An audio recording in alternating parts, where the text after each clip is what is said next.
Hey guys, it's the marriage pastor, Michael D. Ballard. I am your love coach, Siobhan Ballard. And this is the junior coach, Kayla. So we're going to save your marriage. We're here to answer some questions that were sent to us to help bless you in your relationship, in your marriage, in your dating life, your divorce life, whatever life you have. We want to bless you, okay? So let's get to the question on today, babe. Let's see what the people got to say. How should Christians approach discussions about sexual history and boundaries in relationships? Okay, baby, you go first with this one. All right. How should Christians address sexual history and boundaries within a relationship?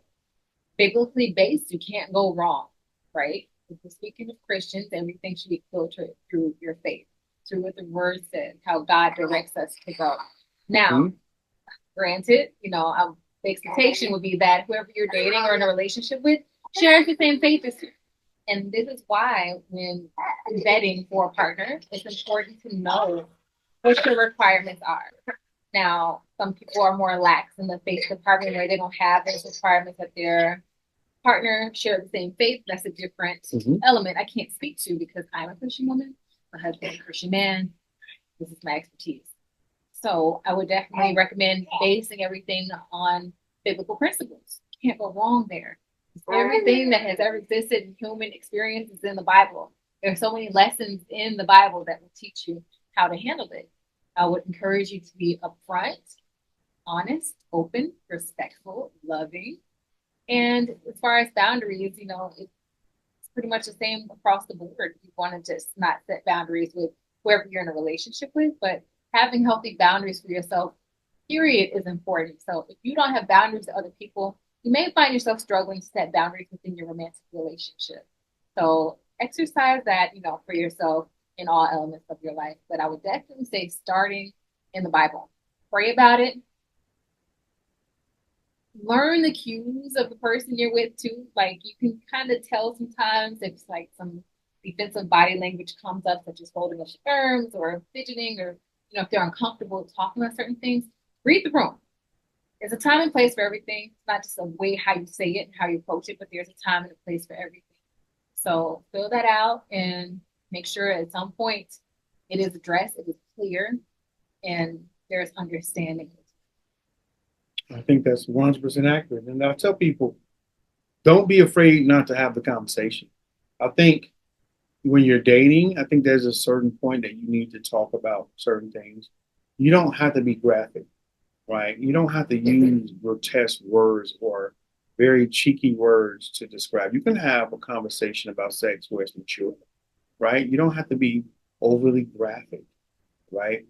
But at some point, you do want to talk about, what's your what are your likes, what are your dislikes? I think that's a conversation that a lot of people don't have. I think even when they're married, I think a lot of married couples don't have that conversation.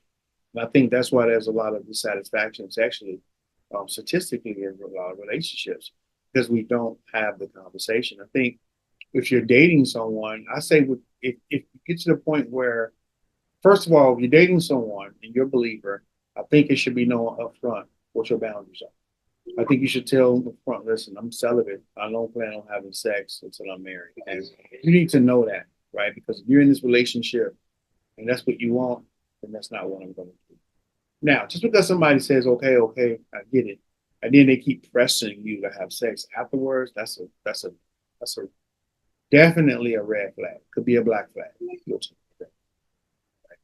But those could be some flags that you want to, and you want to reiterate your boundaries, right? Listen, I told you before that I don't feel comfortable talking about these things because I want to wait to get married. And if they keep pressing you, that's something that person doesn't respect boundaries, and you want to make the appropriate adjustments, even if that means this is not a relationship for you, right? But you definitely need to have those boundaries. And when you're married, you should be able to talk to a person what you're comfortable with, right? Certain words, certain people are uncomfortable with, right?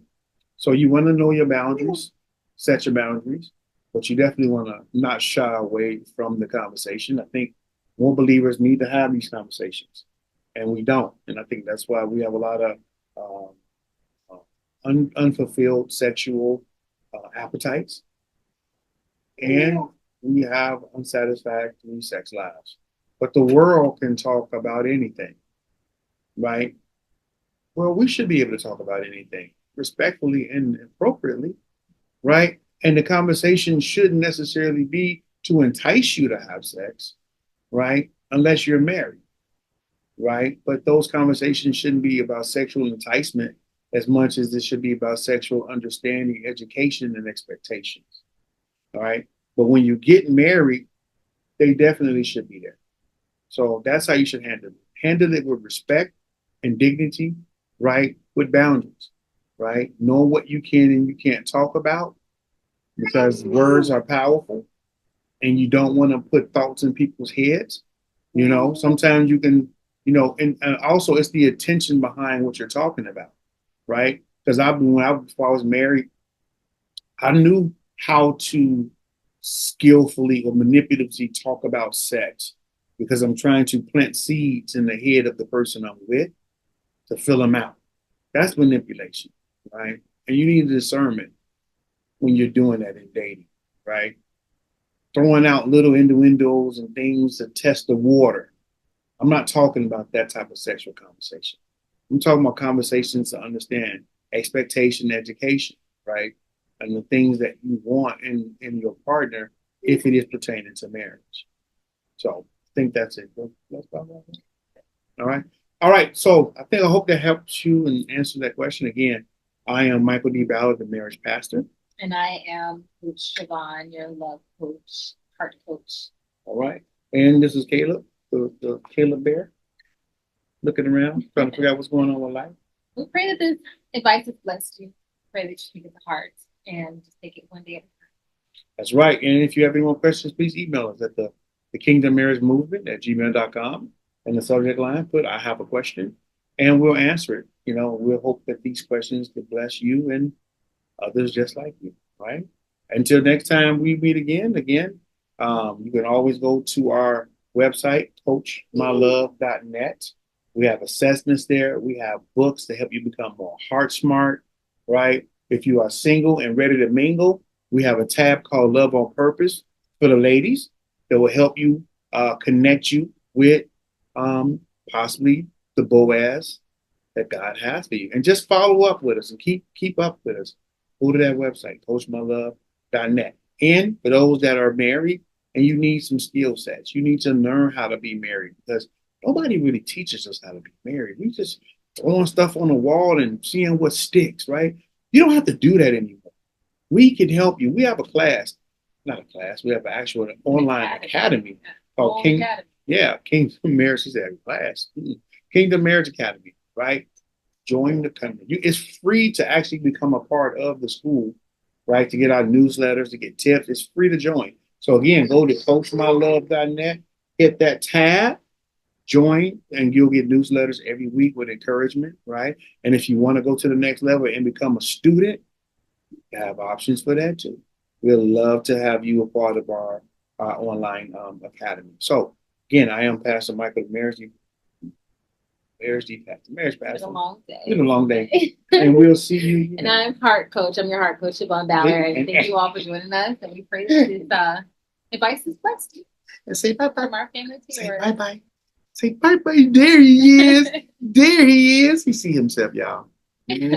I got to see you later. God bless.